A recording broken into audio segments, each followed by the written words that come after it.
اور کہنے لگے کہ اگر مخفی عبادت سے انسان رب کے قریب ہو سکتا ہے تو آپ تو کئی برسوں سے اس پرانے شیشم کے نیچے کھڑے ہو کر اپنے خدا کی عبادت کر رہے ہیں۔ اللہ نے اب تک اس پرانے شیشم کو ہرا بھرا کیوں نہیں کر دیا؟ اگر آپ کا رب سچا ہے تو اس نے آپ پر سایہ کیوں نہیں کیا؟ تو ہندوؤں کی بات سن کر حضرت امام بری سرکار مسکرانے لگے اور کہنے لگے کہ ہم مسلمان اس اللہ سبحانہ و تعالیٰ کی ذات پر پورا یقین رکھتے ہیں اور درخت کو ہرا بھرا کرنا میرے خدا کے لیے کچھ بھی نہیں ہے، یہ تو ایک معمولی سی بات ہے۔ وہ رب بڑا غفور و رحیم ہے، وہ چاہے تو اسی وقت اس درخت کو ہرا بھرا کر دے اور وہ ہر شے پر قادر ہے۔ اس کے بعد حضرت امام بری سرکار نے دعا کے لیے اپنے ہاتھ بلند کر دیے۔ دوستو دیکھتے ہی دیکھتے وہ پرانا شیشم کا درخت وہیں ہرا بھرا ہو گیا۔ جب ہندو یاتریوں نے یہ سارا معاملہ اپنی آنکھوں سے دیکھا تو انہوں نے آپ سے معذرت کی اور آپ کے دستے حق پر دین اسلام قبول کر لیا اور وہ آپ کے عقیدت مندوں میں شامل ہو گئے۔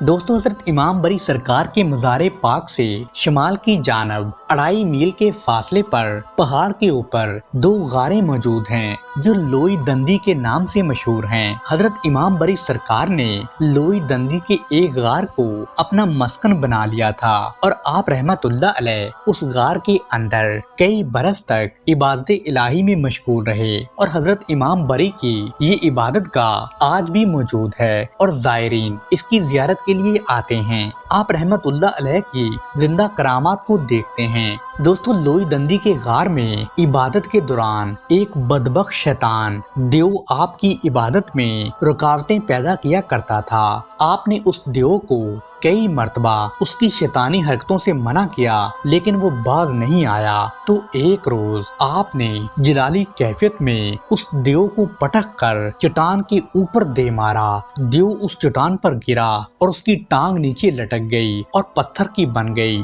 دوستو اس دیو کے پاؤں کے آثار آج بھی لوئی دندی کی غار کے باہر موجود ہیں اور اس پاؤں سے پانی کے قطرے بھی ٹپکتے ہیں۔ اس کے علاوہ لوئی دندی کے غار کے باہر دیگر جانور بھی پتھر کے موجود ہیں جن کے بارے میں یہ بات بڑی مشہور ہے کہ یہ بھی آپ کی عبادت میں خلل پیدا کرتے تھے تو آپ نے انہیں پتھر کا بنا دیا۔ دوستو لوئی دندی کی غار میں جہاں آپ نے چلہ کشی کی تو وہاں پر کچھ سانپ بھی پتھر کے بنے ہوئے تھے اور کچھ لوگوں کا ماننا ہے کہ یہ سانپ بھی آپ کی عبادت میں خلل پیدا کرتے تھے تو آپ نے جلال میں آ کر انہیں پتھر پر دے مارا جس سے یہ پتھر کے مجسمے بن گئے۔ دوستو لوئی دندی حضرت امام بری سرکار کی چلہ گاہ میں پتھر کی ایک کرسی بھی موجود ہے جس کے بارے میں مشہور ہے کہ آپ اس کرسی پر بیٹھ کر عبادت الہی میں مشغول رہتے تھے۔ دوستو حضرت امام بری کی چلہ گاہ لوئی دندی کے غار کا دہانہ بہت ہی تنگ ہے اور ایک آدمی بھی بامشکل سے اس غار میں داخل ہو سکتا ہے۔ غار اندر سے جا کر قدرے کشادہ ہو جاتی ہے اور آدمی اندر کھڑا اور بیٹھ بھی سکتا ہے۔ حضرت امام بری سرکار جس زمانے میں اس غار میں چلہ کشی کرتے تھے تو اس وقت انتہائی اونچائی پر نامساعد حالات کے باوجود آپ کئی برس تک بغیر کھائے پیے وہاں موجود رہے، جو آج کے دور میں جانے والے زائرین کو حیرانگی میں مبتلا کر دیتا ہے کہ یہ کیسے ممکن ہے۔ دوستو یہ حضرت امام بری سرکار کی زندہ کرامات لوئی دندی آج بھی موجود ہے جن کو دیکھ کر زائرین کے دلوں میں حضرت امام بری کی عظمت مزید بلند ہو جاتی ہے۔ لوئی دندی کے دوسری غار میں جو آپ رحمت اللہ علیہ کے چلہ والی غار کے بالکل نیچے واقع ہے، اس غار میں بھی کبھی کبھار آپ آرام کی غرض سے تشریف لایا کرتے تھے۔ اب اس غار میں ملنگ رہتے تھے اور یہاں اب زائرین کے لیے لنگر کا انتظام بھی ہوتا ہے۔ دوستو لوئی دندی کے دوسرے غار میں جہاں ملنگ رہتے ہیں وہاں ایک طرف آگ کا مچ جل رہا ہے جس کے بارے میں یہ بات بڑی مشہور ہے کہ یہ مچ عرصہ دراز سے یوں ہی روشن ہے اور لوگ اپنی بساط کے مطابق یہاں پر لکڑیاں ڈالتے رہتے ہیں اور اس کی راکھ کو بطور تبرک اپنے ساتھ لے جاتے ہیں۔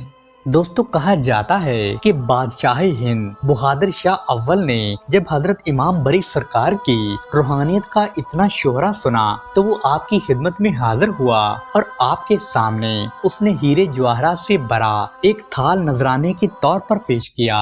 تو حضرت امام بری نے جب ہیرے جواہرات دیکھے تو مسکراتے ہوئے فرمایا کہ اے بہادر شاہ، یہ ہیرے جواہرات تو دنیا والوں کے لیے ہیں اور درویشوں کے نزدیک تو یہ سب پتھر کی کنکریوں کی طرح ہیں۔ تو بہادر شاہ نے آپ سے استدعا کی کہ حضور آپ یہ نذرانہ قبول فرما لیں۔ تو آپ نے بہادر شاہ کو مخاطب کرتے ہوئے فرمایا کہ میرے نزدیک تو ان کی کچھ بھی حیثیت نہیں ہے۔ تو بہادر شاہ نے آپ کے کلام کو نظر انداز کرتے ہوئے اپنا اصرار جاری رکھا۔ تو حضرت امام بری سرکار نے جب دیکھا کہ بہادر شاہ تو کسی بھی صورت ٹل نہیں رہا تو آپ نے اپنے مسلح کے ایک کونے کو ہٹایا اور بہادر شاہ سے کہا کہ ادھر آؤ اور یہ مسلح کے نیچے دیکھو۔ جب بہادر شاہ نے دیکھا تو مسلح کے نیچے بیش بہا جواہرات، ہیرے اور موتی موجود تھے اور بہادر شاہ دیکھ کر بڑا شرمندہ ہوا اور آپ سے معافی مانگنے لگا۔ تو حضرت امام بری سرکار نے